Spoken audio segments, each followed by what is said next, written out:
हिंदी साहित्य में कुछ कहानियां कभी फीकी नहीं पड़ती। गुनाहों का देवता उन्हीं में से एक है। ये उपन्यास न केवल अपने समय का आईना है, बल्कि आज भी पाठकों के दिलों में वही ताजगी और गहराई लिए हुए है। इसकी लोकप्रियता का कारण सिर्फ इसकी प्रेम कहानी नहीं, बल्कि इसमें छुपी मानवीय संवेदनाएं और समाज के प्रति सवाल भी हैं। ये सिर्फ प्रेम कथा नहीं, बल्कि त्याग, आदर्श और समाज के कठोर नियमों के बीच फंसे दो दिलों की दास्तान है। इसमें रिश्तों की उलझन, भावनाओं की गहराई और अपनेपन की तलाश हर पन्ने पर महसूस होती है। ये कहानी हमें उस दौर में ले जाती है जब प्रेम करना आसान नहीं था और समाज की मर्यादाएं व्यक्तिगत भावनाओं से कहीं ऊपर थीं। उस समय के माहौल में हर कदम पर परंपराएं और सामाजिक दबाव इंसान की भावनाओं की परीक्षा लेते थे। चंदर और सुधा, इनका रिश्ता प्रेम से भी पवित्र, दोस्ती से भी गहरा, फिर भी अधूरा। दोनों के बीच एक अनकहा बंधन है जो शब्दों से परे है, लेकिन हालात और समाज की दीवारें उन्हें एक नहीं होने देती। इलाहाबाद की पृष्ठभूमि में जैसे गंगा यमुना का संगम, वैसे ही इनके दिल मिलते हैं, पर समाज की लहरें उन्हें अलग कर देती हैं। यह शहर खुद भी इस प्रेम कहानी का एक अहम किरदार बन जाता है। 1949 में लिखा गया यह उपन्यास उस समय के समाज की सोच और बंधनों को उजागर करता है, जब विवाह दो परिवारों का मिलन था, न कि दो दिलों का। उस दौर में व्यक्तिगत इच्छाओं की कोई जगह नहीं थी। इस कहानी की सबसे बड़ी खूबी इसकी सादगी और भावनात्मक गहराई है। लेखक ने साधारण शब्दों में असाधारण भावनाएं पिरो दी हैं, जो हर पाठक के दिल को छू जाती हैं। यह दिखाती है कि कैसे सबसे पवित्र रिश्ते भी सामाजिक नियमों की बलि चढ़ जाते हैं। कभी कभी इंसान की सबसे बड़ी मजबूरी उसका अपना समाज ही बन जाता है। गुनाहों का देवता सिर्फ प्रेम कहानी नहीं, बल्कि उस युग का सामाजिक दस्तावेज है, जो आज भी हमें यह सोचने पर मजबूर करता है, क्या समाज के नियम इंसान की खुशी से ज्यादा अहम हैं? शायद यही सवाल आज भी हमारे दिलों में गूंजता है। गुनाहों का देवता के रचयिता धर्मवीर भारती हिंदी साहित्य के जादूगर थे। इलाहाबाद में जन्मे भारतीय जी कवि, नाटककार और पत्रकार भी थे। उनकी लेखनी में आम इंसान की भावनाएं और समाज की कुरीतियों पर गहरा प्रहार मिलता है। इलाहाबाद विश्वविद्यालय में शिक्षा के दौरान उनके विचारों को नई दिशा मिली। गुनाहों का देवता और सूरज का सातवां घोड़ा उनकी प्रसिद्ध कृतियां हैं। उनकी भाषा सहज, भावनात्मक और काव्यात्मक थी। युवाओं के दिलों में चंदर और सुधा की कहानी बस गई। भारतीय जी को पद्मश्री सहित कई पुरस्कार मिले। वे धर्मयुग के संपादक भी रहे और उनकी रचनाएं आज भी उतनी ही प्रासंगिक हैं। उनकी कहानियां हमें यह सिखाती हैं कि साहित्य केवल मनोरंजन नहीं, समाज को दिशा देने का माध्यम भी है। इस उपन्यास की आत्मा चंद्र और सुधा, ये दोनों किरदार न सिर्फ कहानी के केंद्र में हैं, बल्कि उनके भीतर की उलझनें और भावनाएं ही इस उपन्यास को खास बनाती हैं। चंद्र एक आदर्शवादी रिसर्च स्कॉलर जो अपने प्रोफेसर के घर रहता है और नैतिकता को सर्वोपरि मानता है। उसकी दुनिया किताबों, विचारों और आदर्शों से बनी है, जहां भावनाओं के लिए जगह कम है। वह सुधा से बेइंतहा प्यार करता है, लेकिन उसे देवी की तरह पूजता है, उसकी इंसानी भावनाओं को अनदेखा कर देता है। चंद्र के लिए सुधा एक आदर्श है, जिससे वह खुद को हमेशा दूर रखता है। चंद्र अपने ही आदर्शों के जाल में फंस जाता है, समाज और गुरु के डर से अपने प्रेम का इजहार नहीं कर पाता। उसकी चुप्पी और उलझनें उसे भीतर ही भीतर तोड़ती रहती हैं। सुधा एक मासूम और जिंदा दिल लड़की चंद्र को अपना सब कुछ मानती है, लेकिन अपने प्यार को कभी खुलकर नहीं कह पाती। उसके मन में भी कई सवाल और डर हैं, जिन्हें वह छुपा लेती है।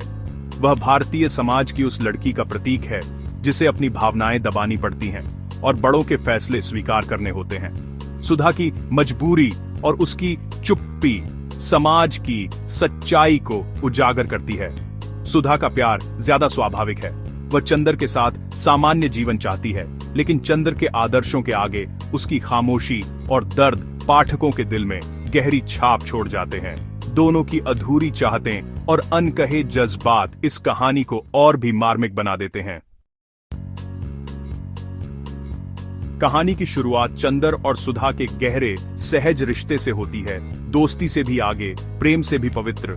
जैसे जैसे कहानी बढ़ती है, समाज की दीवारें उनके बीच खड़ी हो जाती हैं। चंदर को डर है कि उनका रिश्ता समाज में स्वीकार नहीं होगा। वह अपने प्यार को ऊंचे आसन पर बिठा देता है। उसे छूना भी गुनाह समझता है। इसी कशमकश में चंद्र तय करता है कि सुधा की खुशी एक अच्छी शादी में है और वह खुद उसके विवाह की जिम्मेदारी उठाता है। सुधा चंद्र के हर फैसले पर भरोसा करती है, भले ही वह उसकी खुशियों को छीन ले। ये त्याग दोनों के लिए सजा बन जाता है। उनका रिश्ता जो खूबसूरत मंजिल तक पहुंच सकता था, सामाजिक बंधनों और आदर्शों के कारण एक दुखद मोड़ पर आकर रुक जाता है। चंद्र के फैसले के बाद सुधा का विवाह कैलाश से तय हो जाता है।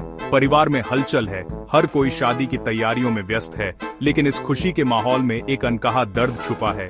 सुधा के चेहरे पर मुस्कान है, पर उसकी आंखों में एक गहरी उदासी भी झलकती है। चंद्र खुद सारी तैयारियां करता है, बाहर से खुश दिखता है, लेकिन भीतर टूट रहा होता है। वह अपने जज्बात छुपाने की कोशिश करता है, पर हर छोटी चीज उसे सुधा की याद दिलाती है। उसके लिए यह शादी सिर्फ एक रस्म बनकर रह जाती है। सुधा भी चुपचाप सब कुछ सहती है। उसकी आंखों में उम्मीद है कि चंद्र आखिरी पल में कुछ कहेगा, पर वह चुप रहता है। वह चाहती है कि कोई चमत्कार हो जाए, लेकिन उसकी उम्मीदें धीरे धीरे टूटने लगती हैं। मंडप में बैठी सुधा के मन में कई सवाल उठते हैं, पर जवाब कोई नहीं। शादी के बाद सुधा शारीरिक रूप से कैलाश के साथ, लेकिन मन से हमेशा चंद्र के पास रहती है। वह अपने नए जीवन में ढलने की कोशिश करती है, मगर उसका दिल पुराने रिश्ते में ही अटका रहता है। दोनों के बीच एक अनकहा फासला हमेशा बना रहता है। यह अपराध बोध उसे बीमार बना देता है। सुधा की सेहत दिन ब दिन गिरती जाती है और वह खुद को भीतर से टूटता हुआ महसूस करती है। चंद्र भी सुधा के बिना अधूरा महसूस करता है, दूसरे शहरों में भटकता है, लेकिन उसे कहीं शांति नहीं मिलती। वह अपने फैसले पर पछताता है और हर जगह उसे सुधा की याद सताती है। अंत में सुधा की बीमारी बढ़ती है। परिवार उसकी देखभाल करता है, लेकिन उसकी हालत लगातार बिगड़ती जाती है। मरने से पहले वह चंद्र से मिलती है, कोई शिकायत नहीं करती, बस चुपचाप विदा लेती है। उसकी आंखों में एक अजीब सी शांति होती है, मानो उसने सब कुछ स्वीकार कर लिया हो। सुधा की मृत्यु के साथ चंद्र की दुनिया भी खत्म हो जाती है। वह अपने आदर्शों के बोझ तले हमेशा के लिए अकेला रह जाता है। उसकी जिंदगी में अब सिर्फ पछतावा और तन्हाई बचती है। गुनाहों का देवता यह शीर्षक प्रतीक है। चंद्र, जो सुधा को हर सामाजिक गुनाह से बचाना चाहता है, खुद एक देवता बन जाता है। वह सुधा को देवी मानता है, उसके जीवन के फैसले खुद लेता है और अपने प्रेम को त्याग की कसौटी पर कसता है। चंद्र समाज की नजरों में अच्छा बनना चाहता है, लेकिन इसी आदर्शवाद में वह मानवीय भावनाओं को कुचल देता है। वह भूल जाता है कि प्रेम केवल पूजा नहीं, साथ निभाने और जीवन साझा करने का नाम है। अंत में चंद्र को एहसास होता है कि उसका देवता बनना ही सबसे बड़ा गुनाह था। उसने सुधा को खो दिया। यह शीर्षक दिखाता है कि कभी कभी आदर्शवाद और सामाजिक डर सबसे बड़े अपराध बन जाते हैं। गुनाहों का देवता केवल प्रेम कहानी नहीं, बल्कि भावनाओं, सामाजिक दबाव और व्यक्तिगत चुनाव के संघर्ष का चित्रण है। यह उपन्यास सिखाता है कि प्रेम में त्याग के साथ साथ अपने प्यार के लिए लड़ना भी जरूरी है। आज भी कई युवा समाज के डर से अपने प्यार को छोड़ देते हैं। ये कहानी याद दिलाती है कि नियम इंसानों के लिए है, इंसान नियमों के लिए नहीं। किसी को देवी या देवता बनाकर पूजने से बेहतर है कि उसे इंसान की तरह प्यार किया जाए। यह उपन्यास सवाल छोड़ जाता है, क्या चंद्र का त्याग सही था? क्या उसे सुधा के लिए लड़ना चाहिए था? यही सवाल इस कहानी को दशकों बाद भी हमारे दिलों में जिंदा रखता है।